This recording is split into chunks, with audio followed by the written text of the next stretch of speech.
você com a paz do Senhor. Vou estar falando sobre a parábola da dracma perdida. Mas primeiro eu vou explicar o que é dracma. Dracma era uma joia, uma moeda muito importante daquela época. Mas existem alguns significados que a gente não sabe exatamente o que era a dracma. Então existem alguns significados dessa parábola, dessa dracma, a importância que era essa moeda, esse objeto naquela época. Tem dois significados que eu vou estar abordando agora, explicando um pouco. Que podia ser um colar que a noiva ganhava do pai do noivo e que significava a importância que ela dava para esse casamento. E era um colar com 10 dracmas. Então, se ela perdesse uma dracma, era como se ela estivesse dizendo que aquele casamento não tinha muita importância para ela, que ela era uma pessoa desligada, que ela não estava nem aí para esse casamento. Então era de muita importância manter aquelas 10 dracmas. E é justamente 10 dracmas que Jesus estava falando. Outro significado. Naquela época, as camponesas trabalhavam um dia e ganhava uma dracma. Então, se ela perdesse uma dracma, era como se ela jogasse fora um dia de trabalho dela. E, então, vou estar lendo. Lucas 15, versículo 8. Ou, qual a mulher que tendo 10 dracmas, se perder uma dracma, não acende a candeia e varre a casa, e busca com diligência até achar.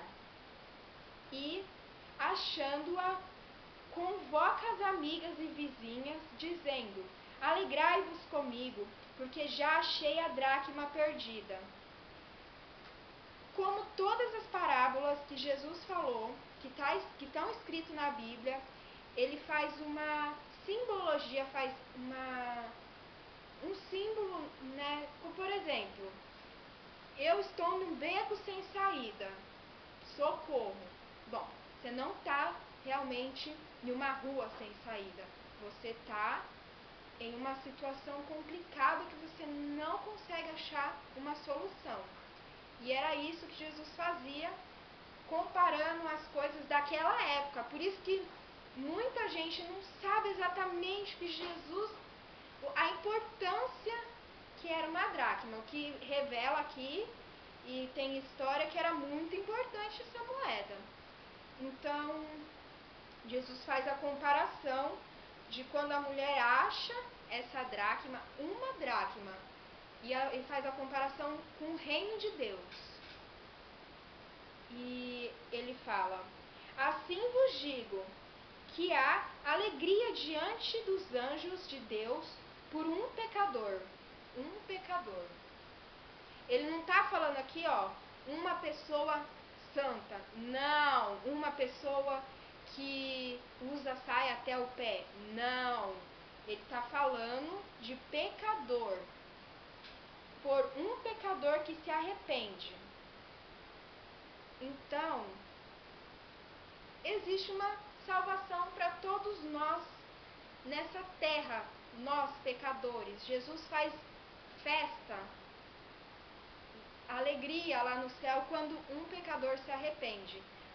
Mas, como assim? Eu peco todo dia, o tempo todo, estou pecando. Existe uma festa no céu toda vez que você se arrepende. Pronto. E quando a gente está falando sobre mundo, aquela pessoa está no mundo e ela precisa vir para a igreja. Bom, a igreja realmente não é em Júpiter, ela vai continuar no mundo se ela está lá ou aqui. Então, mundo na Bíblia tem dois significados. parte do mundo, porque faz todo sentido. Eu vou estar explicando, vocês vão entender que essa parte de pecado, de se arrepender, faz todo sentido nessa segunda parte dessa minha linha de raciocínio. Então, o mundo tem vários significados na Bíblia, mas eu vou estar falando de 2 significados apenas, tá bom? E vamos lá para 1 João, capítulo 2. O livro de João não tem muitos capítulos, mas é o 2. E é o versículo 15. 1 João 2,15. Não ameis o mundo, nem o que no mundo há.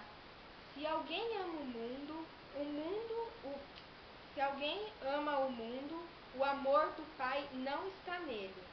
Porque tudo que há no mundo, a concupiscência da carne, a concupiscência dos olhos e a soberba da vida, não é do Pai, mas do mundo.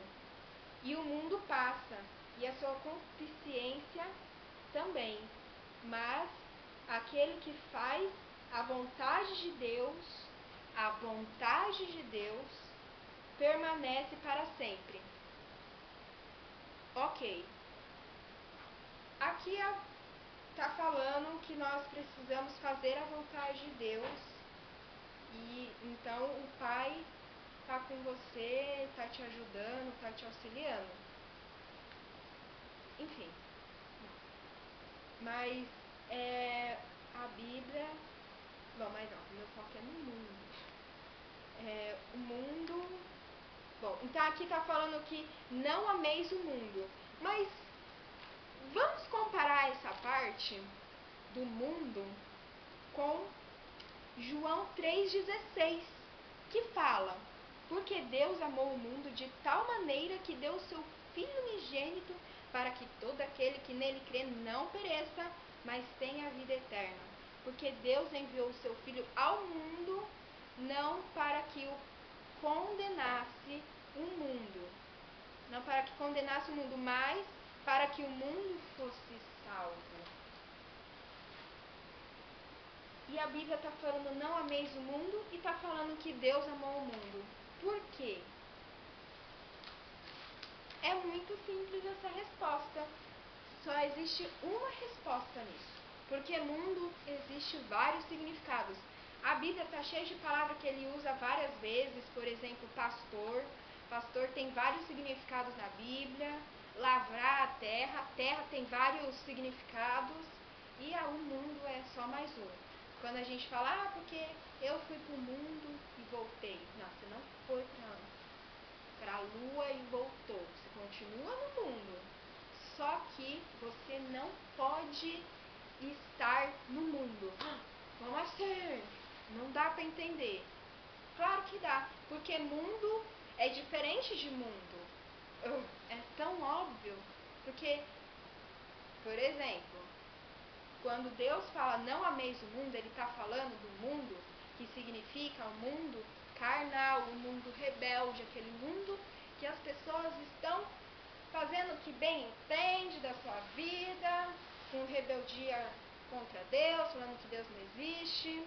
Só que é esse mundo que a gente deve não fazer parte. Não ameis esse mundo.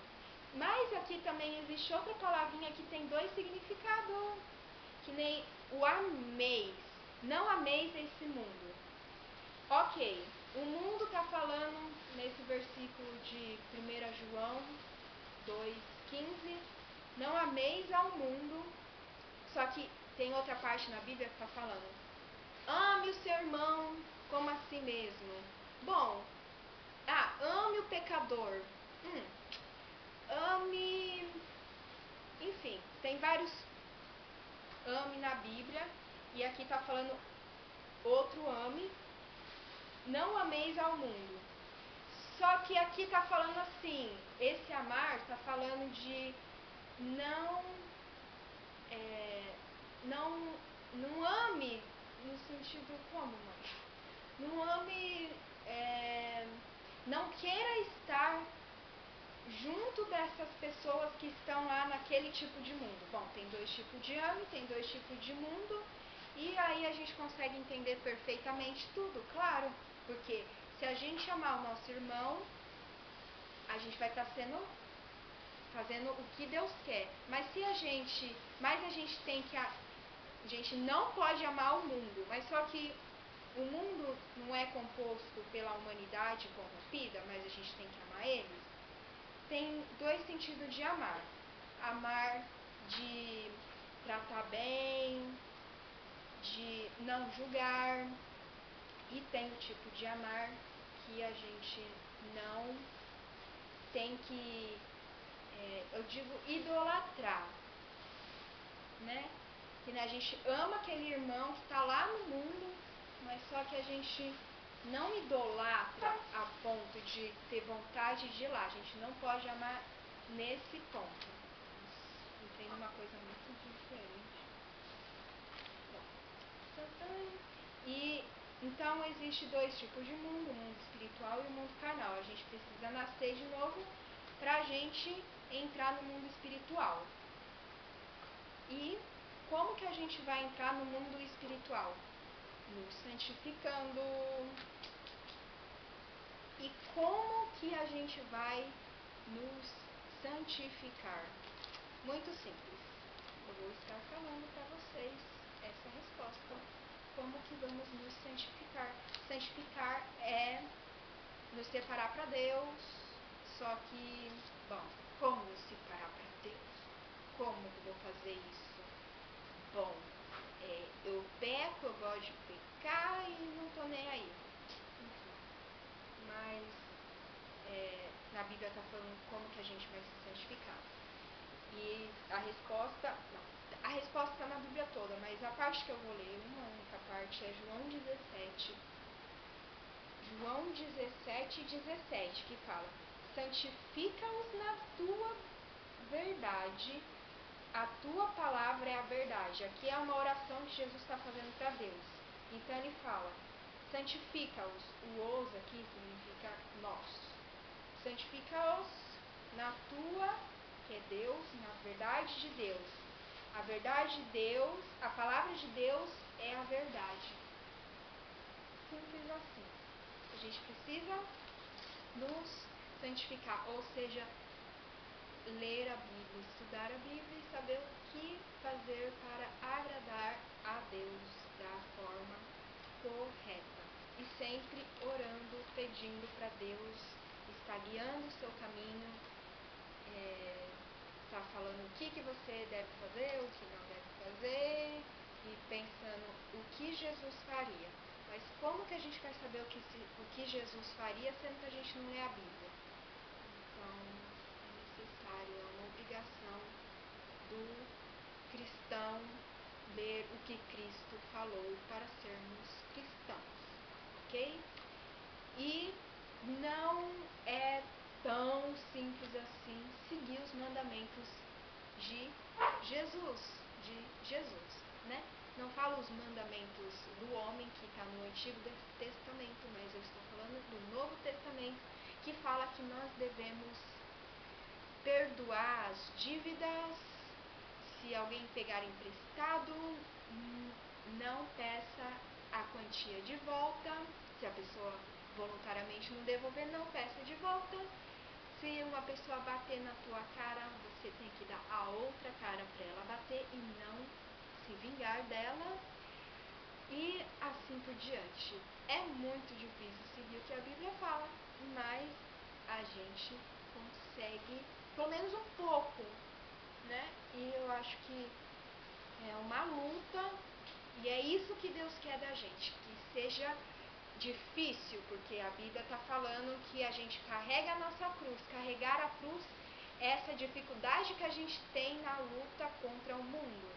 Mas Jesus venceu este mundo e nos ama a ponto de perdoar o nosso pecado a cada segundo que a gente peca. E faz uma festa no céu, no tempo todo. Nossa, eu quero morar no céu, vou estar sempre em festa. Enfim, é isso, fiquem